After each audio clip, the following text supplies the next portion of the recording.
It all started with a drink, or rather, someone who wouldn't be getting one. Would you invite Kier to your pub, Kier Starmer, the Prime Minister? No, he's banned. He's the first person to be banned. He's actually on a board in the hall. He's banned. Why? What have you got against him? Hello? Jeremy Clarkson, known for speaking his mind, didn't hold back on Kier Starmer. In a bold move, he banned Starmer from both his pub and farm. The reason? Inheritance tax.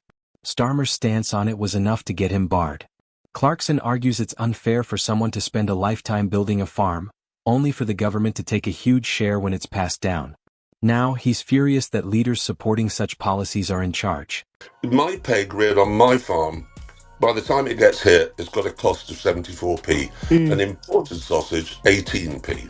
So what's your message to the new government? Do you think they get the kind of rural economy at all? No, I don't think any of them have set foot outside Kentish Town for the last 35 years. No, they're a hopeless bunch. This is just the beginning. It's not just about tax. It's about power, honesty, and the mask some politicians wear, especially when it comes to the royal family. And Clarkson is about to call it out. Not long ago, Kier Starmer didn't seem to care much for the monarchy. In fact, he openly questioned whether it still had a place in modern Britain. Back then, he leaned toward a republic, hinting that maybe it was time to rethink the whole system.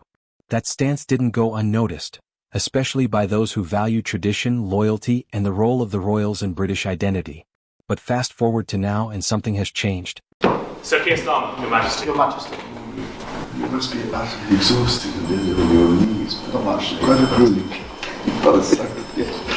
Anyway, you're here. It's a very sort of quick changeover. I know, to say the least. And having to get to grips with everything straight away must be quite. Yes. Suddenly Starmer is all smiles with King. Suddenly, Starmer is all smiles with King Charles. Handshakes, public appearances, polite laughter for the cameras. You'd think he'd always been a loyal royalist. He's even attending high-profile royal events, standing beside the king like old friends. But to those who remember his past statements, this sudden warmth seems off. Jeremy Clarkson noticed and called it out. He sees Starmer's shift as nothing but an act. According to Clarkson, Starmer isn't embracing the monarchy out of respect but to win over pro-royal voters. To him, it's just another case of a politician saying one thing when it suits them and doing the opposite when the cameras are rolling. And this wasn't the last time Starmer raised eyebrows, especially when the king was involved. Let me move on to King Charles, and this is interesting because he did the opening of Parliament and he had to read out what the Prime Minister was saying for him. And the Prime Minister doesn't want hereditary peers. And King Charles didn't like that. He felt very uncomfortable about that because most of us know that Starmer was against the royal family for a very long time, and he feels that he doesn't want him to do that with them. Kier Starmer and Angela Rayner recently spent a day in Cornwall, standing beside King Charles III, smiling and waving. Cameras followed them through Nanseldon, a project close to the king's heart. On the surface, it looked like a partnership between politicians and royalty, but to many it felt like a PR stunt. Critics noticed how Starmer and Rayner made the event about themselves, stepping forward for every photo op. For two politicians with a history of skepticism toward the monarchy, this sudden shift raised eyebrows. Jeremy Clarkson wasn't buying it. Clarkson mocked their performance, calling it a publicity move. He reminded people that Starmer once questioned the role of the monarchy. So what changed? Clarkson believes it's all strategy, aligning with the king now because it's politically convenient. But this isn't the only controversy. Under Starmer's Labour leadership, proposed changes to inheritance tax have sparked outrage, especially among farmers. The biggest concern? Scrapping tax relief on agricultural property. That means farms worth over £1 million could face a 20% tax when passed down, a huge financial hit for family-run farms. Farmers fear they'll be forced to sell land or livestock just to cover the bill.